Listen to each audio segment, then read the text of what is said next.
जिस तरीके से मुल्क सुरक्षित हाथों में है, लेकिन मुस्लिम सुरक्षित हाथों में नहीं है, जिसका जीता जागता प्रमाण आपने देखा होगा कि महाराष्ट्र के अंदर अहमदनगर से बीजेपी विधायक नीतीश राणे खुलेआम प्रशासन के सामने भाई मुसलमानों को चुनौती दे रहे हैं और धमकी दे रहे हैं कि अगर महंत रामगिरी के हाथ लगाया तो मस्जिद में घुस घुस कर मुसलमानों को मारेंगे।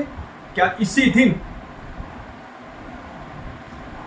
जनता ने आप लोगों को वोट दिया था? क्या आपने संविधान की कसम इसीलिए खाई थी कि ताकि आप मुसलमानों को चुन चुन कर मारें? ये कैसा मुल्क बना रहे हैं आप लोग? मुल्क के अंदर जो नफरत का एक माहौल आप लोग क्रिएट कर रहे हैं, इसको बंद कर दीजिए। कब तक एक समुदाय को आप टारगेट करते रहेंगे? अरे पैगंबर इस्लाम पर महंत रामगिरी ने अभद्र टिप्पणी करी, आप लोगों को तो उनके खिलाफ कार्रवाई करने की मांग करनी चाहिए थी, लेकिन आप लोग तो सिर्फ और सिर्फ एक मुस्लिम समुदाय को टारगेट करते हैं। लेकिन हाँ, एक और जरूर लगी हुई है इन लोगों के अंदर कि जो जितनी ज्यादा हेट स्पीच देगा इतना ही इन लोगों का प्रमोशन होगा। आखिर हमारी केंद्र सरकार, महाराष्ट्र सरकार कर क्या रही है कि जो ये असामाजिक माहौल बनाने की कोशिश कर रहे हैं कुछ संवैधानिक पद पर बैठे हुए कुछ लोग, क्या उन पे लगाम नहीं लग सकती? क्या महाराष्ट्र सरकार इतनी कमजोर हो गई है?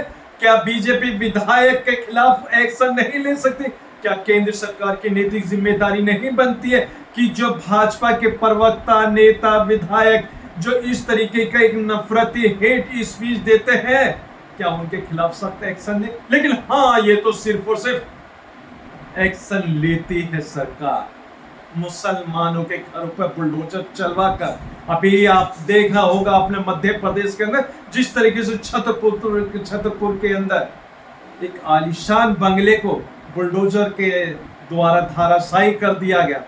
यह है मुसलमानों के खिलाफ एक माहौल बनाने की कोशिश।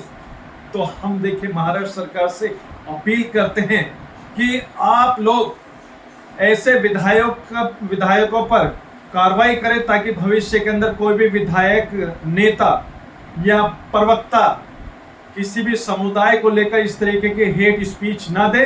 अब मैं अपने केंद्र सरकार और महाराष्ट्र सरकार से ये पूछना चाहता हूं, भारतीय नागरिक होने के नाते, क्या ये जो विधायक ने स्पीच दिया, क्या ये हेट स्पीच में नहीं आती है? सबसे बड़ा सवाल यही है कि अगर ये हेट स्पीच में आती है तो आप लोगों ने अब तक कार्रवाई क्यों नहीं करी?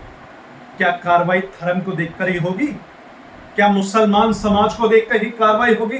बंद कर दीजिए इस तरीके से देश के अंदर एक भेदभाव वाली बात। जबकि मुल्क के वजीर आजम तो कहते हैं कि सबका साथ सबका विकास, लेकिन आप लोग सबके साथ की जगह सिर्फ और सिर्फ अल्पसंख्यक का विकास की जगह सिर्फ और सिर्फ विनाश चाहते हो। और मैं ये सीधे कहता हूं भारत सरकार और महाराष्ट्र सरकार से कि आप ये जो हेट स्पीच फैलाने वाले लोग हैं इन पे सख्त से सख्त कार्रवाई करें। पीस पार्टी ये मांग करती है कि ऐसे असामाजिक लोगों पर जो मुल्क के अंदर नफरत का माहौल पैदा करने की कोशिश करते हैं, उनके खिलाफ केंद्र सरकार और महाराष्ट्र सरकार की नैतिक जिम्मेदारी बनती है कार्रवाई करने की।